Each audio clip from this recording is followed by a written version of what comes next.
Hey guys, what's up? MadSeason here, back with another video for you. Get ready to huff that copium.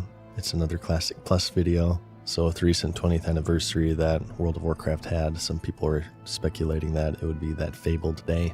The announcement of what many have been requesting for years and years and years, Classic Plus. Unfortunately for them, they forgot that they were Blizzard fans, so I'm here to give you the next best thing. Some random person's idea on what it could be. So, what is Classic Plus? Well, it's different depending on who you ask. There's a too many cooks in the kitchen situation going on, and everyone will give you a different answer, so I'll give you one more. But it's vanilla World of Warcraft, but more in the spirit of vanilla. No, not that. But we will talk about Discovery in this video. So this of course leads into the next question. What is the spirit of vanilla? Well, everybody has their different definition, but to me, it lies on three main pillars: simplicity, world, and charm. So let's first cover these in more detail, and bearing them in mind, we'll talk about how to achieve and retain them in the modern era. The first is simplicity. It's pretty simple. When World of Warcraft first released, it redefined the genre and brought it into the mainstream with several key revolutions. Perhaps one of the most important being its simplicity and its accessibility compared to most other MMOs at the time.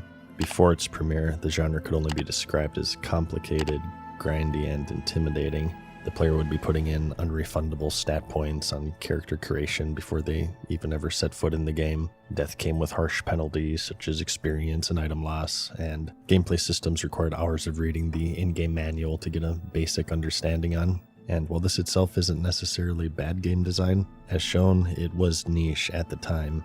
But then came the game that changed it all and brought the persistent online world to anyone who had a decent enough computer. It was forgiving, friendly, and quite easy to pick up. It had depth and a high skill ceiling for those who sought to perfect their gameplay, but it also had an equally low floor to where anyone could just pick it up. You leveled to 60 in a linear and mostly curated campaign of quests, another groundbreaking feature at the time, and then you either PvP, dungeon, raid, or all of the above. And that's really it. And funny enough, this simplicity has only become more and more attractive as time has gone on. Almost as attractive as becoming a professional back-end web developer with their premier learning platform, boot.dev. Ever thought about learning code but felt overwhelmed by where to start? Let me introduce you to boot.dev, the smartest way to learn back-end web development from start to finish in Python and Go. No pressure, it's just your future career hanging in the balance here. Boot.dev keeps you engaged and motivated by turning coding into a gamified experience. You'll earn XP, levels, and achievements while completing real projects, making it feel more like a game than this microtransaction simulator has for the past 10 years. And if you ever get stuck, you can enlist the help of Boots, the AI-powered wizard, or an active Discord community to guide you. It ensures that you learn by actually writing a lot of code and get you a lot of real hands-on practice to get you job ready. Membership comes with a 30-day no questions asked refund policy, so if you hate it, you can bail faster than Blizzard did with their promise to not bring level boosts or WoW tokens to Classic. Told you so, by the way. So whether you're just starting your career or upskilling for remote opportunities, or just looking for a productive way to procrastinate, boot.dev has you covered. Head on over and use my code MadSeasonShow to get 25% off your first payment, either monthly or annually, and start your coding journey today. Anyways, as the game changed and evolved, more and more features would be added. Arena, achievements, multiple difficulties for dungeons, raids, borrowed power systems, dailies, weeklies, collections of all sorts, and so much more. An insane breadth of content has been injected into almost every orifice. In just one patch or expansion, none of these features really seem to be game-changing, but after 20 years, it adds up, and it's clear that World of Warcraft today is far different, and like myself, much more bloated, and unlike myself, complex. 20 years of zones, level increases, dungeons, battlegrounds, raids, collections, achievements, class changes, classes added, balance reworks. It's become intimidating just to pick up and play. You feel behind because the game has had so much history and changes at this point, and while many of the players bring decades of knowledge along with them, a new player brings none. Even before it's installed, they feel overwhelmed and outmatched, that they either can't stand up to others directly, or maybe they feel like a burden, something that's reinforced by the toxic-ass community who plays this game.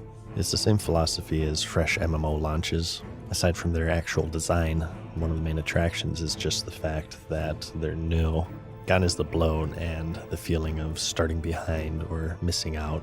Everyone is starting off from square one in terms of character progression, and in the case of Classic, while it isn't the first rodeo for many, due to the low floor and simplicity to just jump in, it's not as intimidating. Oh no! How will I ever understand the intricacies of the mage rotation? How am I ever going to learn the complex raid mechanics of this boss? There's complexity and a high skill ceiling to be found for sure, but at its base, it's simple. The entirety of the content is encompassed into 2 continents, not 50. There are no collections, no achievements, no daily nor weekly timers that keep you on a treadmill against your will. Aside from raiding, I guess. There are just 9 classes, and these classes, while again they can have a very high ceiling, at their core they're all pretty simple and easy to understand and play. One of the reasons why I say that vanilla World of Warcraft is appealing to people isn't necessarily for what it has, it's what it doesn't have, and in a way, it attracts players the same way that it did in 2004. So, simplicity, pillar number 1. Next up, we have the world. I've said this before, and I'll say it again. The MMO was social media before people knew what social media was. Although multiplayer games, of course, existed, the thought of being a part of this persistent online world that you could change and live in was intriguing, to say the least. It transcended a video game. It was this world where you could share with others, meet friends, make enemies, an online microcosm to explore, and the actual world of Azeroth is one of Vanilla's most defining characteristics. In modern MMOs, it varies, but generally, when a new expansion is released, it comes with a new zone to explore. New quests, new biomes, dungeons, raids. It's exciting to have new areas to uncover in a game that you may have been playing for a very long time. But prior to the release of the Burning Crusade, all content within the game was held within just 2 continents, the Eastern Kingdoms and Kalimdor, and Azeroth in this state has since become one of the most iconic game worlds to date. And it's for good reason. The biomes are completely unique. You could be in the lush Elwyn Forest in one moment, and then the open plains of Westfall the next, to the rolling hills of Red Ridge, the dark and spooky Duskwood, straight into the dense jungle of Stranglethorn, and all of it without a single loading screen. And no matter what you're doing, even if you're asleep, there's somebody clearing through the forests of Feraless, or they're grouping up for a Stratholme run, or maybe they're just starting out in Durotar. The world presence and immersion was, and still is, one of its most attractive features, and combined with the fact that there were no flying mounts, the world seemed massive and full of unknowns and possibilities, so it's no wonder why so many fell in love with it. It's become synonymous with vanilla, and the first thing that people think of when you say the word. A lot of it may come from nostalgia, and if you think that's a problem, I would never hire you on my development team, because the simple fact is that nostalgia draws people to games. That's why you see so many remakes these days. Whether that's video games or Hollywood, there's appeal in rediscovering worlds that we fell in love with a long time ago, and it's a huge draw to vanilla WoW, and it's not even a bad thing. I for one happen to enjoy the warm and fuzzy feeling of nostalgia. No one gets criticized for replaying Mario on the NES. No one gets gatekeeped for enjoying a recipe that their mom made when they were a kid. I don't see why nostalgia is seen as this taboo thing within the world of MMORPGs, other than tribalism and short-sightedness. But regardless of all of that, the old world is a huge part of Vanilla's identity, so anything related to Classic Plus would benefit greatly from remaining within it, because it also happens to share something from pillar number 3, and that's charm. Vanilla at times has been described as a game with a lot of charm, and I have only one word to describe it: vendor strike. Over time within the genre, both players and developers have got it into their heads that better balance equals better game design. I always like to use the chess analogy for this, a game that's existed since even before your mom was born. I don't even need to explain how legendary it is. Kind of speaks for itself, and despite how long ago it was released, it's been patched and rebalanced a total of 0 times. Each piece is completely unique. They hold their own strengths and weaknesses. The pawn can only move forward, much like how humanity trudges onward, an unbroken chain of pawns, driven not by purpose, but by the relentless ticking of time, marching endlessly towards a horizon that cares nothing for their steps.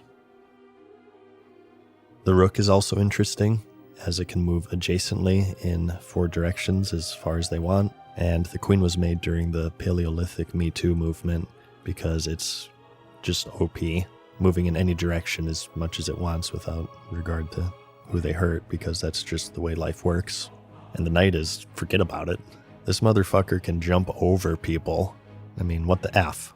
But each piece, although different, have their own truly unique strengths and weaknesses, and while compared to each other, they're not balanced at all. When combined in a group, together, they have formed a game that's been played long before you were born, and long after you will die. So now, I'd like to introduce to you what chess looks like when an MMO developer balances it.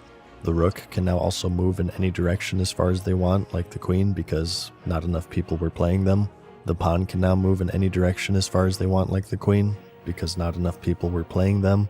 The knight can now move in any direction as far as they want, like the queen, because not enough people were playing them. And in fact, every piece now has the same strengths and weaknesses of the queen, and you can also buy them for $19.99 each in the cash shop. Yeah, isn't that video game awesome? I call it Blizzard chess. Balance is boring, and especially in an MMO, where it's a persistent online world with different classes, specs, talent builds, and thousands of items to equip to support your playstyle. People are under the impression that weaknesses or bad items are synonymous with bad game design. It's not a flaw that warlocks have next to no mobility, or hunters have a dead zone, or rogues are cooldown dependent in PvP. These are weaknesses that they need in order to balance out their many other strengths, and to have good items, you also have to have bad items, and it's when developers saw otherwise is when they started to lose their identity. In regards to classes, in vanilla, each class has a role and is useful to some degree. Are Fury Warriors OP in PvE? Yeah, but how are they in PvP? They're kind of dog shit. Does it suck that druids don't have a res? Yeah, but who do you want running your flag in Warsong Gulch? The very fact that vanilla has been running for 20 years, private server or otherwise, shows that this supposed terrible class balance isn't as big of an issue that people make it out to be. There's always room for improvement. Nothing's perfect, but it's also important to remember that where there's imbalance, there's also uniqueness and charm, and in the MMORPG genre, these two characteristics are served well in a game where people are trying to fill a role. You know, kind of like a role-playing game, for instance. But classes aren't everything. Eventually, itemization also suffered. Weapon speeds were normalized. All weapon types were made to be the same. Weapon skill removed. Stats deemed to be inferior were cut, and so on and so forth until eventually you have like 5 stats, and everyone is capable of everything. All items from previous raid tiers are immediately replaced because it's all about high level now. It's much more balanced, and as a result, it's also incredibly bland. So I'll say it once again. Vendor Strike. Considering its rarity and where it drops, it's one of the worst weapons in the entire game. No one really seriously uses it, but if you mention it, any classic Andy will know exactly what you're talking about because, like with the rest of the game, it has charm. These perceived imperfections are one of the big reasons why people play it. Even things as small as leaving useless quest items in your bags that you hang on to until level 60 because you can't remember where it's from, but it might be important, or taxis that make no sense, bad items that no one would use, low-level items that are coveted at the max level, or racial abilities and passives that have impact. All of these little inconveniences and imperfections contribute to what people refer to as charm, as it's representative of the early years of the genre, and the reasons why people play a version of the game that's labeled classic to begin with. Inconveniences aren't necessarily bad. Video games at their core are just a big list of inconveniences for you to solve. What really matters is how rewarding they feel to solve. Here comes the pain, bitch! Pop, pop, pop.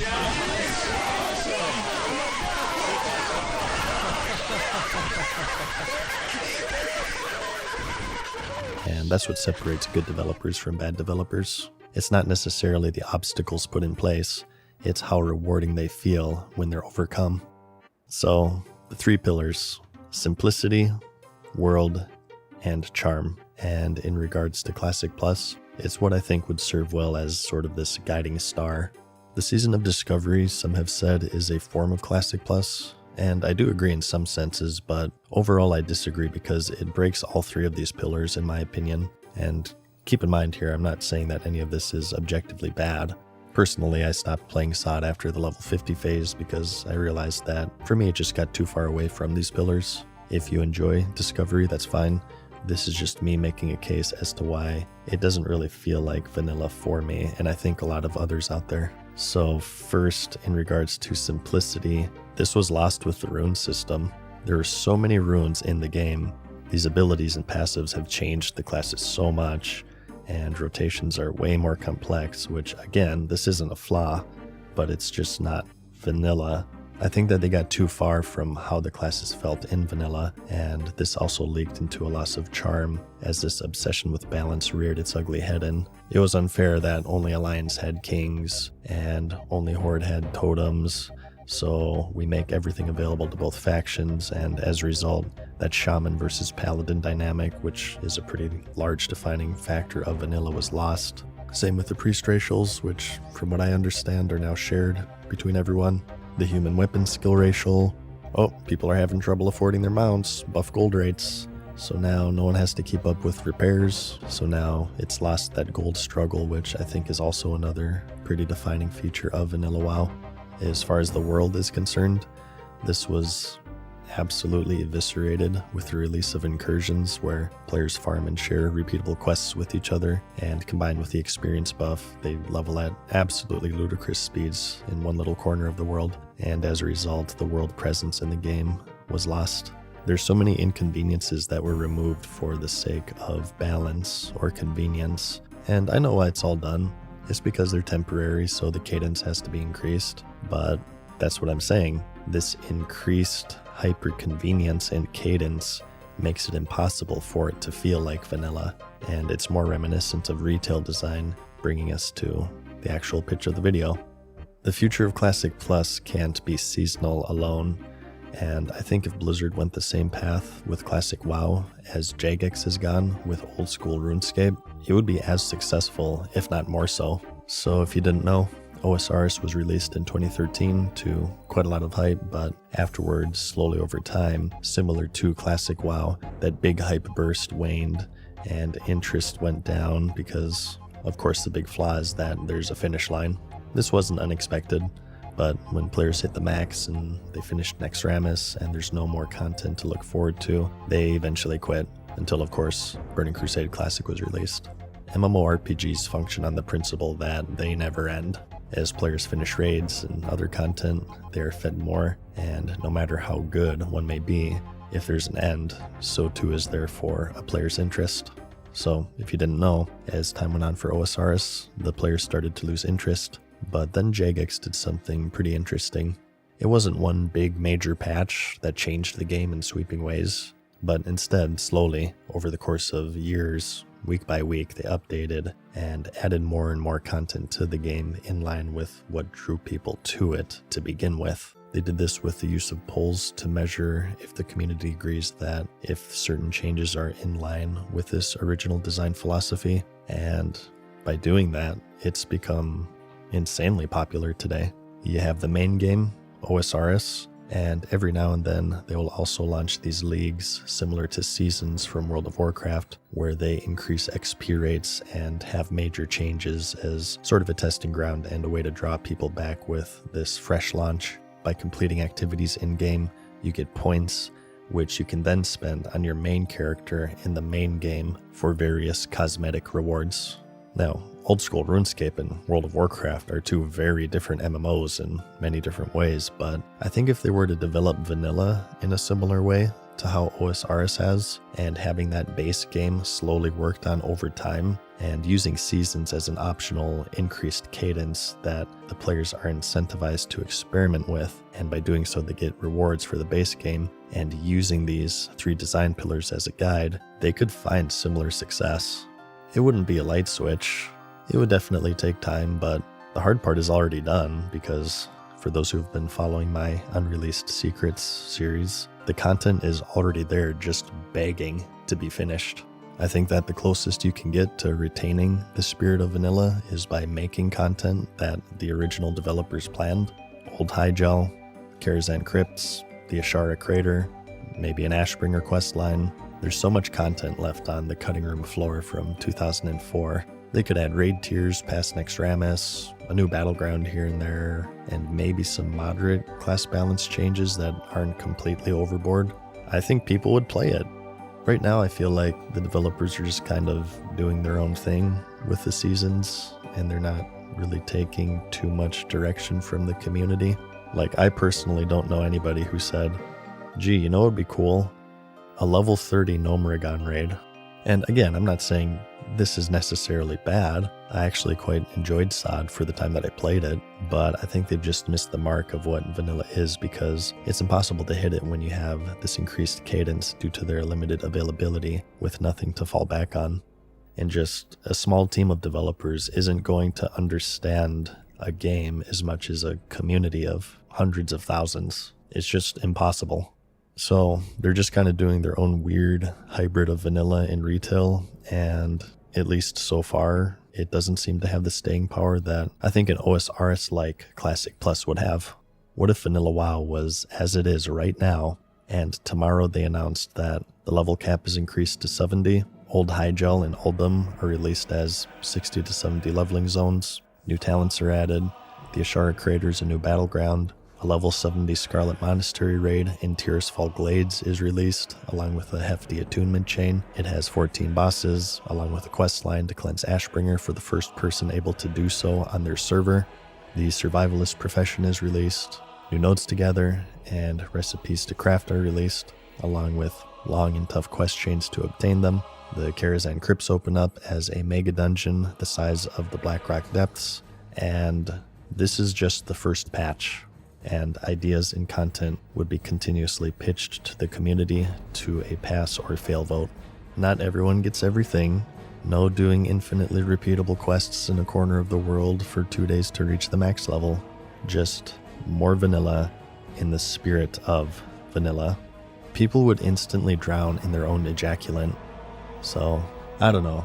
That's what I envision Classic Plus to be. I think the Season of Discovery has had some interesting stuff going on, but is evidenced by its rather stagnant population. I don't think it's quite hitting the sweet spot for vanilla players, and I think a lot of people have felt that, but maybe didn't necessarily know how to put it into words. So I just wanted to make this video to kind of reach out to any other vanilla fans out there to see if maybe any of this strikes a chord. If it does, feel free to share your thoughts. Like the video if you liked it, because I'll see you in the next one. Peace.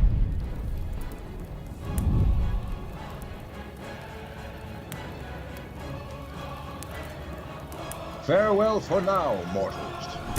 We hope you enjoyed today's video. See you again soon.